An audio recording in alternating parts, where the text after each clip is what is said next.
Hi there, I would like to talk to you about the symphony orchestra industry.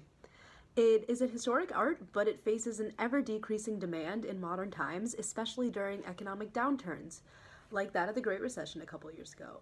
In fact, during the Great Recession, orchestras around the country were operating at huge losses, which raises the question, are expenditures like this really necessary during economic downturns? Wouldn't it be easier to maybe shut down production of orchestras in the short run? Let's first consider this question from three stakeholders' perspectives. So if this is the symphony orchestra labor market, if they decided to stop orchestra production in the short run, the demand for labor is going to shift way to the left here, which will leave millions of orchestra workers unemployed. So from an orchestra worker's perspective, stopping production in the short run is not the way to go. Okay, so now let's consider the utility of the average symphony orchestra loving consumer. Let's say originally their income is here, and here's their original utility curve. They're consuming 10 units of orchestra concerts and about 10,000 units of all other goods.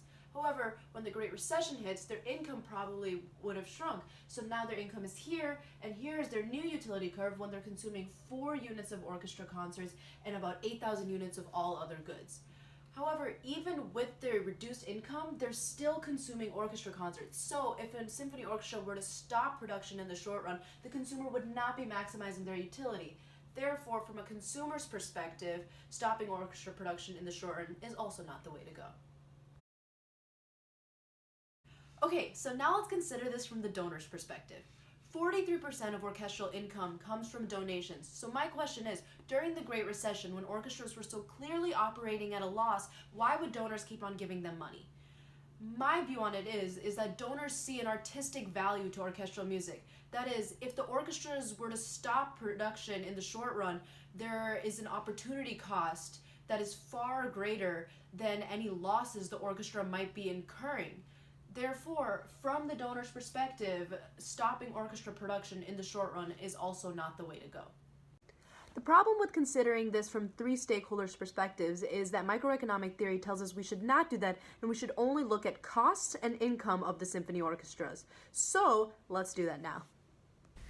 Microeconomic principles tell us that symphony orchestras should only stop production in the short run if they cannot cover their fixed costs. But as we can see from this graph, even in the years from 2008 to 2010, when orchestras were incurring huge losses, they were still covering their fixed costs. So in this case, orchestras should not stop production in the short run. So the stakeholders' perspectives and economic principles align to agree that orchestras should not stop production in order to have an artistically enriched society.